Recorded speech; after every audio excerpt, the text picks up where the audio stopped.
Bonjour à tous. La posture du chien tête levée peut être très contraignante pour vos poignets et pour vos reins.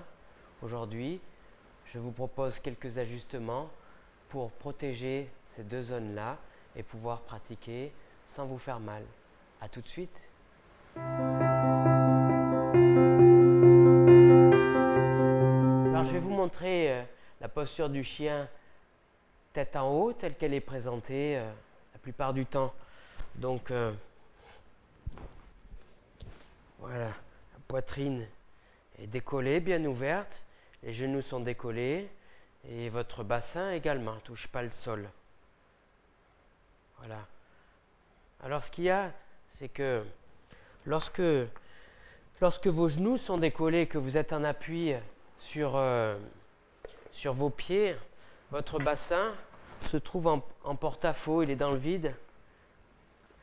La poitrine est ouverte, il y a le bassin qui est dans le vide et un peu plus loin, il y a les cuisses et les jambes avec les orteils. Le bassin est dans le vide, donc toute la pression, lorsque le thorax se relève, vient ici au niveau de vos reins et surtout le bas de votre colonne lombaire. Alors, encore une fois sur le squelette, vous avez ici en jaune les racines nerveuses qui sortent par des trous entre chaque vertèbre. Entre chaque vertèbre, il y a également un disque. Et vous avez ici représenté une hernie discale. Donc, fréquemment, les hernies apparaissent dans le bas du dos ou bien dans la nuque. Alors, pour éviter que votre bassin soit dans le vide et qu'il y ait beaucoup de pression au niveau de votre colonne lombaire, à la fois creusée et à la fois mise en contrainte parce qu'il y a tout le poids de votre bassin qui tombe.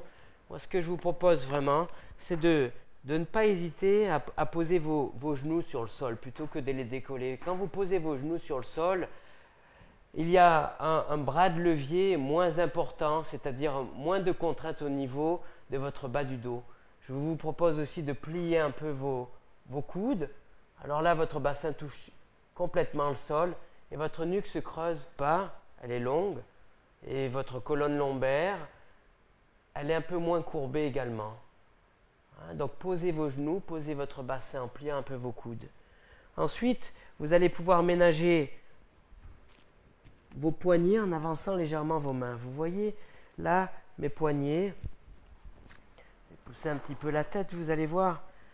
Mes poignets sont moins cassés parce que mes mains sont avancées. Mes poignets sont très cassés parce que mes mains sont vers l'arrière. Donc, trouvez ce qui est le mieux pour vous.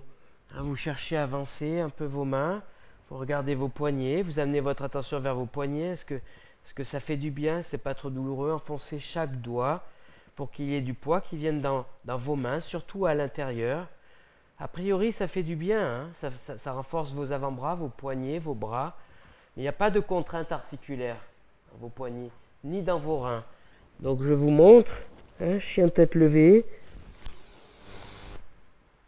et je repose. Ou bien chien tête levée avec les mains vraiment en arrière, et là c'est vraiment inconfortable au niveau de vos poignets.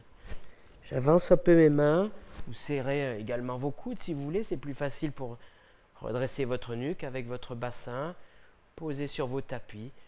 Ça ne sert à rien de trop monter et d'être inconfortable. Vraiment prenez soin de vous dans chaque posture. Allez lentement et découvrez à l'aide des sensations de votre corps ce qui est le mieux pour vous. Bonne pratique.